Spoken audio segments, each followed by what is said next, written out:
देखो आज अपन एक चीज पढ़ते हैं कि पुशिंग और पुलिंग जानते हो? पुश करना और पुल करना। पुश करना, pushing and pulling of roller. जैसे एक रोलर है, रोलर जानते हो? जो सड़क में भी चलता है, वो सड़क को लेवल करने के लिए यूज होता है। सिलेंडर रहता है, एक प्रकार का सिलेंडर बोल सकते हैं अपन, वो रोल करता है ना। तो सामने से अगर देखेंगे, एक तो सिलेंडर है ऐसा, और अगर 3D देखोगे, अगर इसको यहाँ से देखेंगे तो अपन को क्या दिखेगा? ऐसे सर्किल दिखेगा, है कि नहीं? यहाँ कुछ है नहीं ऐसे सिलेंड्रिकल ऑब्जेक्ट।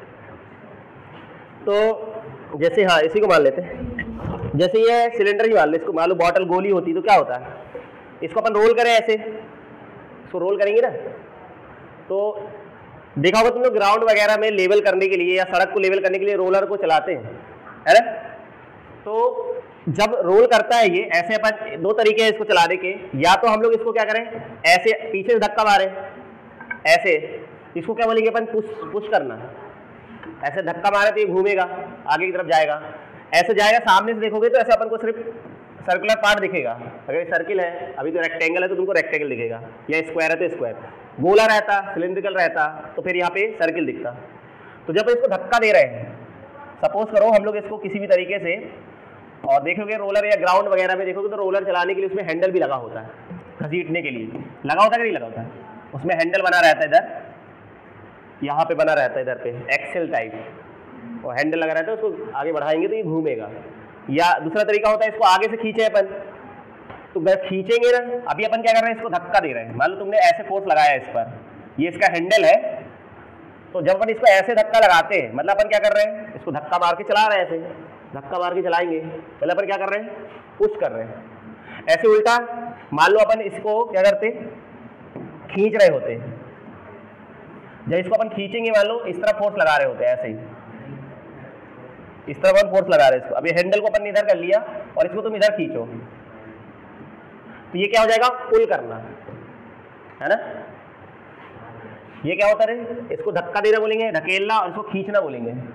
ये पुशिंग है, ये पुश करना है, पुशिंग, और इसको क्या बोलेंगे, पुलिंग। तो इसको हिंदी में क्या बोलते हैं, खींचना, धकेलना, धकेलना, और इसको क्या बोलेंगे, खींचना। तो बताओ किसमें ज्यादा आसानी होगी, इसको खींचने में आसानी होगी कि धकेलने में ज्यादा आसानी होगी? क्यों? रीजन बताओ। ये देखो मैंने पहले भी समझाया था, देखो जिसमें ज्यादा फ्रिक्शन लगेगा उसमें ज्यादा दिक्कत होगी, या अगर फ्रिक्शन ज्यादा लग रहा है तो चलाने में दिक्कत होगी, है ना। तो देख लेते हैं किसमें फ्रिक्शन ज्यादा लग रहा है। तो अपन क्या करेंगे, मान लो हमने इस पे एक फोर्स लगाया था F, ये जो फोर्स है F, और किसी एंगल पे लगाया अपन ने इसको, मान लो ये हॉरिजॉन्टल से थीटा डिग्री एंगल पे लग रहा है, थीटा, हॉरिजॉन्टल से थीटा डिग्री एंगल पे, ये थीटा डिग्री एंगल पे लग रहा है F। ऐसे इधर पे ये हॉरिजॉन्टल से थीटा डिग्री एंगल पे लग रहा है, जो भी है। तो हम लोगों को फोर्स के हम लोगों ने सीखा था कंपोनेंट करना, अगर थोड़ा बहुत याद हो, याद है? अगर कोई आर वेक्टर है उसके दो कंपोनेंट किए जा सकते हैं, आर कॉस थीटा और आर साइन। तो देखें इसके दो कंपोनेंट कर सकते हैं अपन लोग, इस फोर्स के हम लोग दो कंपोनेंट कर सकते हैं। एक इधर आएगा एफ कॉस थीटा, और एक कंपोनेंट इधर आएगा एफ साइन थीटा। सिमिलरली अगर हम इस वाले फोर्स के, सपोज करो ये फोर्स एफ है, इसके हम लोग दो कंपोनेंट करेंगे, तो एक आएगा इधर पे एफ कॉस थीटा, और ये आएगा एफ साइन थीटा। ये कितनों को समझ में आ रहा है? ये पुश करते समय है और ये पुल करते समय है। तो देखते हैं इसमें फ्रिक्शन किसमें ज्यादा लग रहा है। अच्छा, इसका वेट लग रहा होगा नीचे की तरफ, इसका वेट लगेगा W बोल सकते हैं, या W बराबर mg, इसका मास मान लो कुछ ना कुछ है, m मान लो। तो अगर इसमें W नीचे की तरफ लग रहा है तो सरफेस भी इसकी तरफ ऊपर की तरफ एक फोर्स लगाएगी, जिसे रिएक्शन बोलेंगे अपन लोग। सिमिलरली ऐसे ही इसका वेट लग रहा है नीचे की तरफ W या mg, और इस पर रिएक्शन कहाँ लगेगी, ऊपर की तरफ। ये समझ आ रहा? अब देखो दो केसेस में हम लोग देखा फ्रिक्शन की वैल्यू निकालते हैं। फ्रिक्शन निकालने के लिए हमें क्या जरूरत पड़ेगी, क्योंकि फ्रिक्शन होता है म्यू आर। मान लो ये एक ही सरफेस है, वही सरफेस है जिसमें अपन इसको पुश कर रहे हैं, और वही सरफेस है जिसमें अपन इसको खींच रहे हैं। तो दोनों एक ही चीज है, मतलब यहाँ पे फ्रिक्शन की वैल्यू सेम रहेगी या कोएफिशिएंट ऑफ फ्रिक्शन की वैल्यू क्या रहेगी, सेम। सपोज करो यहाँ पे फ्रिक्शन जो है चके और इसके बीच में जो फ्रिक्शन है वो म्यू है, या कोएफिशिएंट ऑफ फ्रिक्शन जो है वो म्यू है, ठीक है। तो अपन लोग कैसे निकालेंगे अब इसको, सरफेस भी बना लेते हैं अपन। सरफेस यहाँ पे कांटेक्ट है सरफेस, ऐसे यहाँ पे चल रहा है ना, हवा में तो चलेगा नहीं। यहाँ पे फ्रिक्शन कितना है, मान लो म्यू, या कोएफिशिएंट ऑफ फ्रिक्शन की वैल्यू म्यू है। तो देखो अपन लोग पहले देखो पुशिंग की तरह, पुश करते समय क्या है, ठीक है। पुश करते समय देखो अगर ध्यान से, अपन दोनों में फ्रिक्शन की वैल्यू निकालना चाहते हैं तो फ्रिक्शन के लिए पहले हम क्या निकालें, आर की वैल्यू निकालें। किसमें आर की वैल्यू ज़्यादा है या आर की वैल्यू कितनी है चेक कर लेते हैं। तो इसको अपन हटा देते हैं। अब देखो इस वाले केस में देखो, क्योंकि देखो बॉडी जो है कहाँ जा रही है, हमने फोर्स इधर लगाया, धक्का मार रहा है ऐसे, ठीक है। तो इसमें रिएक्शन कैसे लिखी जाएगी, देखो वर्टिकल डायरेक्शन में तो बॉडी जा नहीं रही है, ऊपर की तरफ तो बॉडी मोशन में नहीं है, जो भी मोशन करेगी बॉडी यहाँ आगे की तरफ जाएगी, भले ऐसे धक्का मारो चाहे यहाँ से खींचो, चलेगी तो वो इधर, दोनों केसेस में। तो ऊपर वाली डायरेक्शन में फोर्स क्या होनी चाहिए, बैलेंस, क्योंकि ऊपर डायरेक्शन में बॉडी मूव नहीं कर रही है, तो ऊपर के फोर्स बराबर नीचे के फोर्स होना चाहिए। ऊपर कितने फोर्स लग रहे हैं, देखो एक आर लग रहा है, बस एक ही है। नीचे कौन कितने फोर्स लग रहे हैं, एक तो mg लग रहा है और दूसरा देखो f sin थीटा लग रहा है। एक्चुअली में अपन इस पे फोर्स लगाएंगे ना, धक्का मारेंगे तो अपना जो ये वाला जो कंपोनेंट है वो इस पे ट्रांसफर होगा, तो ये जो कंपोनेंट है वो यहाँ पे ट्रांसफर हो जाएगा, मतलब वो इसको क्या करेगा, नीचे की तरफ और पुश कर रहा है। तो इसलिए दो फोर्स हो गए नीचे की तरफ, तो इक्वेशन क्या लिखी जाएगी, ऊपर वाला फोर्स बराबर नीचे वाले फोर्स। तो नीचे वाले फोर्स कितने हो गए, इन दोनों का सम mg plus f sin theta. ये कितनों को समझ में आया, क्योंकि वर्टिकल या इस दिशा में वस्तु मूव नहीं कर रही है, चल नहीं रही है, तो इसलिए क्या होगा, ऊपर वाले फोर्स बराबर नीचे वाले फोर्स, ठीक है। यही करते रहे ना, अरे कैसे भी कर सकते हैं अपन लोग, या तो इक्वेशन लिखेंगे r माइनस, या देखो ऐसे भी लिख सकते हैं अपन, r minus mg plus f sin theta बराबर m इंटू 0। एक्सलेशन नहीं है ना, तो ये तो 0 हो जाएगा, फिर 0 होगा उसको उधर ले जा लेंगे डायरेक्ट। तो इसलिए अपन ये सब नहीं कर रहे हैं, अपन डायरेक्ट बोल देते हैं ऊपर वाला फोर्स बराबर, ऊपर वाले फोर्स बराबर नीचे वाले फोर्स के सम के बराबर। दो फोर्स है, ऊपर तो अकेला फोर्स लग रहा है, तो r बराबर mg plus f sin theta. इस बारे में देखो ये तो हो गया। इस केस में फ्रिक्शन कितना हो जाएगा, फ्रिक्शन होगा f बराबर म्यू आर, तो फ्रिक्शन हो गया म्यू इंटू आर, आर की वैल्यू ये है mg f sin थीटा, यही है कि नहीं, ये फ्रिक्शन हो गया। ये पुश करते समय इतना फ्रिक्शन लग रहा है। अब देखो इस केस में क्या होगा, सेकेंड वाले में, इसमें देखो ऊपर कितने फोर्स लग रहे हैं, इसमें एक तो आर और एक क्या लग रहा है, तो ऊपर वाले फोर्स हो जाएंगे R plus f sin theta बराबर कितना होगा mg, या w लिख सकते हैं। तो यहाँ से r की वैल्यू कितनी आएगी, mg minus f sin theta, तो फ्रिक्शन कितना आएगा म्यू आर, तो फ्रिक्शन हो गया mu into mg minus f sin theta. अब मेरे को बताओ इन दोनों में कौन सी वैल्यू बड़ी है, ये बड़ी है कि ये वाली, इसमें और इसमें कौन बड़ा वैल्यू है, फ्रिक्शन की वैल्यू, क्योंकि यहाँ पे प्लस है ना, मतलब यहाँ पे जुड़ेगा फिर मल्टीप्लाई होगा, लेकिन यहाँ पे घटेगा फिर मल्टीप्लाई हो रहा है, मतलब ये वैल्यू क्लियर दिख रहा है, ये वाली वैल्यू कम है, और अगर ये वैल्यू कम है तो फिर f की वैल्यू भी क्या होगी, कम, मतलब इसमें फ्रिक्शन कम लगेगा, और फ्रिक्शन कम लगेगा तो चलने में क्या होगी, आसानी होगी। इसलिए रोलर को पुल करना आसान होता है एज कंपेयर टू पुश करना। इसलिए अगर तुमको रोलर को एक जगह से दूसरी जगह ले खींच के ले जाओ, ऐसे ले जाओ तो जल्दी जाएगा। ठेला वगैरह होता है ना, ठेला को अगर आगे से खींचोगे ना तो ज़्यादा तेजी से चलता है, बाकायदा अगर पीछे से धक्का लगाओगे ना। लेकिन अपन ये वाला क्यों नहीं यूज़ करते, ठेला को आगे से क्यों नहीं खींचते, हाँ चलाने में प्रॉब्लम होती है उस वजह से, क्योंकि वो तेजी से चलेगा, पता चला अपने को धक्का लग गया, अपने आगे चले गए। तो इस ऐसा करने में, धक्का मारने में चलाने वाले कठिनाई होती है, लेकिन उसको कंट्रोल करना आसान होता है, धीमे भले चलेगा। ऐसे रोलर है, रोलर को अगर प्लेन करना है तुमको तो अपन ऐसे ही चलाते, ऐसे नहीं चलाते। क्यों, क्योंकि दबा के चलना चाहिए ना, घास वगैरह अगर जैसे घास काटने वाली मशीन भी होती है, अगर तुम ऐसा चलाओगे तो ऊपर ही ऊपर चलेगी, फ्रिक्शन कम लगेगा तो कटेगी नहीं घास। तो घास काट रहा है तुमको, घास तो काट रहा है तो उसको ऐसे दबा के चलाना पड़ेगा, तो वो घास काटना है तो अलग मेथड है। लेकिन अगर आसानी की बात करें, अगर उसको एक जगह से दूसरी जगह ले जाना है तो ये वाली मेथड ज़्यादा ईजी होती है। तो ये क्वेश्चन आता है कई बार, prove that pulling of roller is easier than pushing. कौन सा क्या? इसमें देखो ना, ऊपर वाले फोर्स, इसमें दो फोर्स लग रहे हैं ऊपर की तरफ, एक आर और एफ साइड थीटा, नहीं समझा है? इसमें दो फोर्स है ना, आर प्लस ऊपर वाले फोर्स दो हो गए, ऊपर वाले फोर्स दो है, एक ये, नीचे कितना है? एक ही फोर्स है। लेकिन इसमें क्या था देखो, इसमें नीचे दो फोर्स थे, एफ साइड थीटा और एम जी। ये बात समझ आ रही है कि नहीं आ रही? तो ये क्वेश्चन नोट कर लो, क्वेश्चन ऐसा आएगा, प्रूव दैट, सिद्ध करो कि pulling of roller is easier than pushing. One word में भी आ सकता, कोई दिक्कत नहीं है, लेकिन अगर 3 मार्क्स या 4 मार्क्स में आ गया तो पूरा करना पड़ेगा, डायग्राम बनाना पड़ेगा।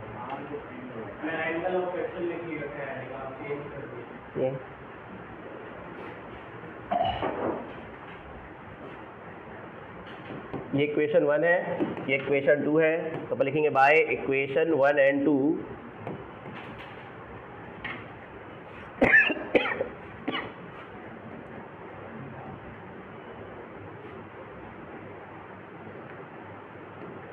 पुश, यहाँ पे पुल।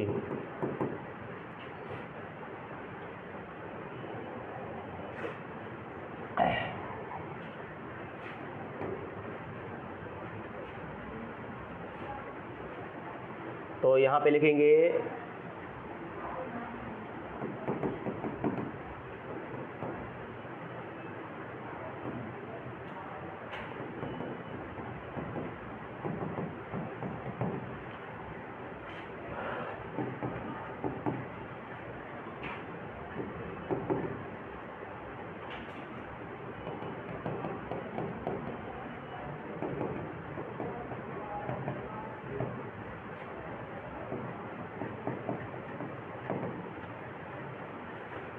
ठीक है, कोएफिशिएंट ऑफ फ्रिक्शन कल पढ़े थे ना, म्यू, घर्षण गुणांक। तो यहाँ लिख लेना तुम लोग, क्या लिखेंगे? रोलर को ड्यूरिंग द, लिखेंगे during the pushing of roller, roller को खींचते समय, धकेलते समय, रोलर को ढकेलते समय, तो ढकेलते समय ऐसा होगा, और खींचते समय, रोलर को खींचते समय, तो लिख लो यहाँ, खींचते समय घर्षण बल इतना है, पुश करते समय, अब पुल करते समय घर्षण बल ये है।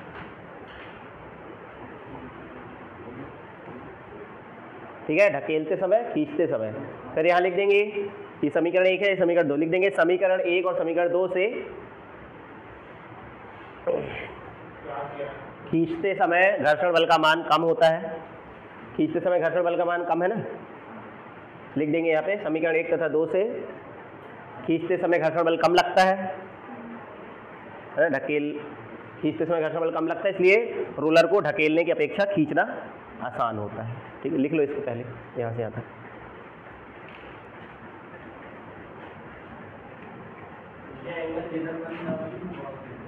हाँ,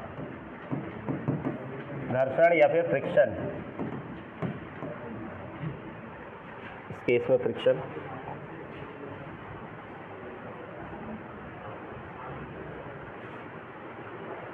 डायग्राम बना देना दोनों और ऐसे लिख देना मैथमेटिकल। तुम लोग ऐसा करो ना, एक के नीचे एक लिखो रे, साइड में मत लिखा करो, पहले वो लिखो डायग्राम, फिर ये वाला लिखो, फिर ये वाला डायग्राम बना के ये बना लियो। अगर दोनों तो ठीक है, इसको ए दे दो, इसको नाम दे दो ए, इसको बी, पहला वाला ए, पहला वाला क्या वो है, ये है, तो इसको अपन आर की वैल्यू चाहिए, तो इसको उधर नहीं ले जाएंगे, आर की वैल्यू चाहिए ना, ये तो R plus F sine theta की वैल्यू है, हमें आर चाहिए।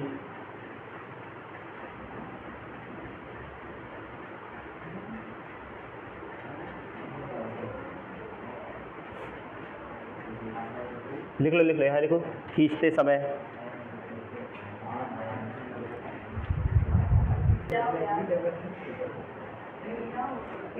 हाँ इधर देखो आप, इसके बाद देखो छोटे छोटे 1-2 टॉपिक हैं, उसको पढ़ लेना।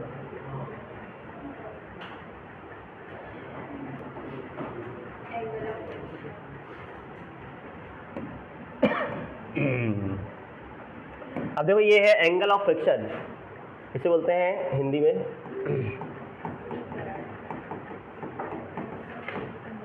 फ्रिक्शन मतलब घर्षण, कोण मतलब घर्षण कोण। अब देखो इसको कैसे डिफाइन किया गया है, कुछ नहीं, ये डेफिनेशन ही है, इसको समझ लो बस, और उसको फार्मूला एक रिलेशन है उसको समझना पड़ता है। देखो जब अपन किसी ब्लॉक को ये रख दिए किसी सरफेस पे, तो हम लोग क्या करेंगे, मतलब इसका वेट नीचे की तरफ लगेगा mg, पता ही है, और mg नीचे लगेगा तो ऊपर की तरफ r लगेगा, मतलब नॉर्मल रिएक्शन लगेगी, तो सेम है। और अगर तुम इसको आगे की तरफ चलाएंगे, मान लो हमने इस पर p फोर्स लगाया है या f फोर्स लगाएंगे, और तो पीछे की तरफ इस पर घर्षण बल लगेगा कि नहीं लगेगा, फ्रिक्शन लगेगा। दबा के नहीं चला रहे हैं अपन ओनली इसको आगे तरफ खींच रहे हैं। हमने एक फोर्स लगाया, मान लो p लगाया है, p यहाँ पे फोर्स का नाम है, f भी बोल सकते हैं अपन लोग, क्योंकि अपन लोग f पढ़ रहे थे। तो इसको तो ये वही है जो सेम डायग्राम, बस यहाँ पे एक चीज़ है। तो यहाँ पे अपन एक फोर्स लगाया है, मान लो वो F फोर्स है, और यहाँ पे फ्रिक्शन जो लग रहा है वो इसे अपन स्मॉल f बोल रहे हैं, क्योंकि फ्रिक्शन को अपन स्मॉल f, और इसका वेट mg नीचे की तरफ और r कहाँ लगेगा, ऊपर की तरफ। तो देखो यहाँ पर एंगल ऑफ फ्रिक्शन को कैसे डिफाइन किया गया है। तो देखो ये जो फ्रिक्शन है और ये नॉर्मल रिएक्शन है, 2 फोर्स है, अपन को पता है 2 फोर्स अगर है, एक r है इधर f है, तो इन दोनों का रिजल्टेंट कहीं ना कहीं तो होगा, अपन ने वेक्टर में पढ़ा था, यहाँ कहीं होगा, इसके बीच में कहीं होगा, हमें नहीं पता कितनी डिग्री एंगल पे होगा। मान लो यहाँ से वो लैम्डा एंगल पे है, इसको लैम्डा बोलते हैं ना, या थीटा उसमें लिखा हुआ है, कई बुक में यहाँ थीटा लिखा हुआ है, कई है लैम्डा लिखा हुआ है। तो ये जो एंगल है ना, और इन दोनों का रिजल्टेंट मान लो ये है, ये वाला, किसका किसका, इसको क्या बोलते हैं, आर को नॉर्मल रिएक्शन बोलते हैं, अभिलंब प्रतिक्रिया बोलते हैं, इसको घर्षण बल बोलते हैं। तो नॉर्मल रिएक्शन और फ्रिक्शन का जो रिजल्टेंट है, वो जो नॉर्मल के साथ जो एंगल बना रहा है, ये नॉर्मल के साथ कि जो एंगल बना रहा है उसे ही अपन क्या बोलते हैं, एंगल ऑफ फ्रिक्शन बोलते हैं। बस अभिलंब प्रतिक्रिया बल और घर्षण बल का परिणामी, इनका परिणामी यहाँ कहीं होगा, तो वो आर से कितना एंगल बना रहा है, आर मतलब नॉर्मल रिएक्शन, यही इसकी डेफिनेशन है।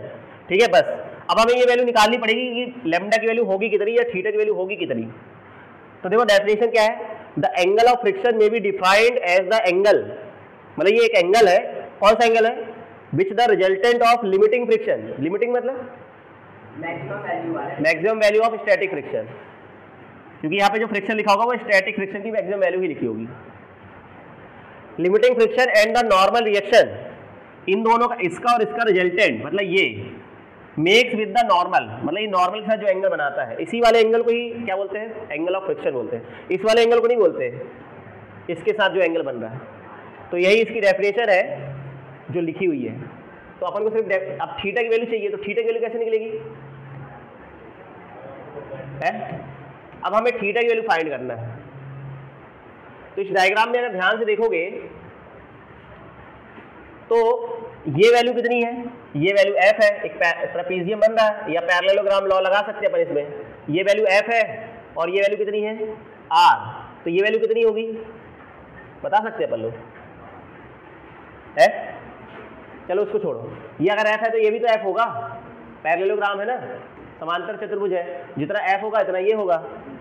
तो यहाँ से देखो एक वो बन रहा है, ट्रायंगल बन रहा है ऐसे, उसमें ये थीटा है, ये वैल्यू f है और ये वैल्यू r है कि नहीं, कौन सी, हाँ ये वाली भी r होगी, तो अपन को उससे मतलब नहीं है।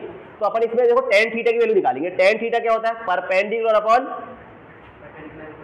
बेस, थोड़ा ट्रायंगल टेढ़ा बना हुआ है, तो सीधा करके देखोगे तो ऐसा दिखेगा, ऐसे सीधा कर लेना, ये थीटा है, ये f है और ये r है, तो इसमें tan थीटा की वैल्यू क्या होगी, tan थीटा जो आएगा,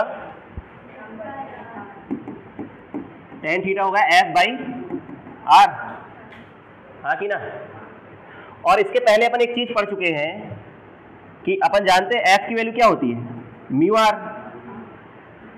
ये जानते ना। तो अपन इस f या यहाँ s लिख दो, तो हम f की वैल्यू यहाँ पे लिख सकते हैं।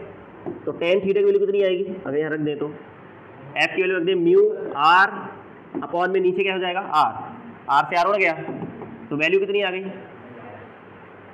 तो टेन थीटा की वैल्यू कितनी आएगी म्यू एस, और म्यू एस अपन को निकालते आता है या दिया रहता है 0.3 0.2। इसका मतलब जो, अब इसको कैसे याद रखते हैं अपन लोग कि जो एंगल ऑफ रिपोज है, ये सॉरी एंगल ऑफ फ्रिक्शन है, एंगल ऑफ फ्रिक्शन का जो टेंजेंट है, इसको टेन थीटा को क्या बोलते हैं मैथ्स में, टेंजेंट बोला जाता है एक्चुअली में। टेंजेंट का शॉर्ट फॉर्म होता है टेन थीटा, साइन का कोसाइन का कॉस होता है, वैसे टेंजेंट का, तो ऐसा बोला जाता है tangent of a angle of friction is equal to coefficient of static friction या कोफिशिएंट ऑफ लिमिटिंग फ्रिक्शन। ये लिमिटिंग फ्रिक्शन है, तो ये रिलेशन को याद रखते हैं बस अपन, और जो वैल्यू ये पता होगी उससे अपन निकाल भी सकते हैं टेन थीटा की वैल्यू से। वो डिपेंड करता है क्या वैल्यू दे रखी है, तो अपन जनरली टेन थीटा की वैल्यू ही निकालते हैं। भाई अगर टेन थीटा की पता है तुमको वैल्यू, तो बाकी सब वैल्यूज निकाली जा सकती है ना, एंगल वेंगल निकाल सकते हैं। जैसे मान लो टेन थीटा की वैल्यू आ गई, सपोज करो तुमने सॉल्व किया और टेन थीटा की वैल्यू आ गई √3, तो थीटा की वैल्यू कितनी होगी, टेन में √3 किसकी वैल्यू होती है, कितने की होती है, पढ़ा है टेंथ में, टेन √3 की वैल्यू कितनी होती है, टेन √3 कब आता है, जब थीटा की वैल्यू कितनी हो 60 डिग्री, क्योंकि टेन 60 होता है √3, इसका मतलब थीटा की वैल्यू कितनी हो गई 60 डिग्री, मतलब एंगल ऑफ फ्रिक्शन कितना हो जाएगा 60 डिग्री हो जाएगा। तो वो डिपेंड करता है ये वैल्यू क्या है उसके अनुसार डिपेंड करेगा, अभी तो फिलहाल ऐसा लिख लो, ठीक है।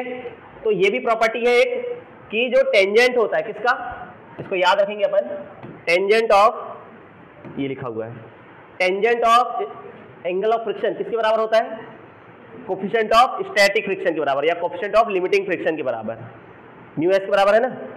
ये रिलेशन भी याद रखना और डेफिनेशन दो यहाँ से अपन याद रखेंगे, पहले डेफिनेशन लिख लो फिर ये रिलेशन लिख लेना, तो डायग्राम बना लेना।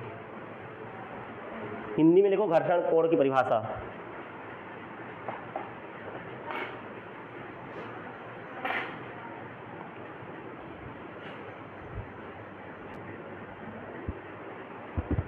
तो देखो ये रिलेशन भी है जो tangent of angle of friction है, मतलब टेन थीटा इसके बराबर आ रहा है, या टेन लैम्डा भी बोल सकते हैं, अगर यहाँ थीटा के लैम्डा लेंगे तो टेन लैम्डा बराबर म्यू एस। तो यहाँ पे जो टेंजेंट है मतलब tan theta, tangent of a angle of friction किसके बराबर है, कोफिशिएंट ऑफ लिमिटिंग फ्रिक्शन के बराबर है। हिंदी में क्या बोलेंगे इसे, टेंजेंट को क्या बोलते हैं हिंदी में, स्पर्शज्या बोलते हैं। तो बोलेंगे घर्षण कोण की जो स्पर्शज्या होती है किसके बराबर है, स्पर्शज्या किसके बराबर है, घर्षण गुणांक के बराबर, कौन सा, स्थैतिक घर्षण गुणांक, सीमांत घर्षण गुणांक ऐसे बोलना चाहिए, लिख लो हिंदी में लिख लो, ये अगर यहाँ तक लिख लिए हो तो उसके नीचे लिख लो स्टेटमेंट, घर्षण कोण की स्पर्शज्या, घर्षण कोण की स्पर्शज्या, घर्षण कोण की स्पर्शज्या, घर्षण कोण की स्पर्शज्या का मान सीमांत घर्षण गुणांक के बराबर होता है। घर्षण कोण की स्पर्शज्या का मान सीमांत घर्षण गुणांक के बराबर होता है, ठीक है।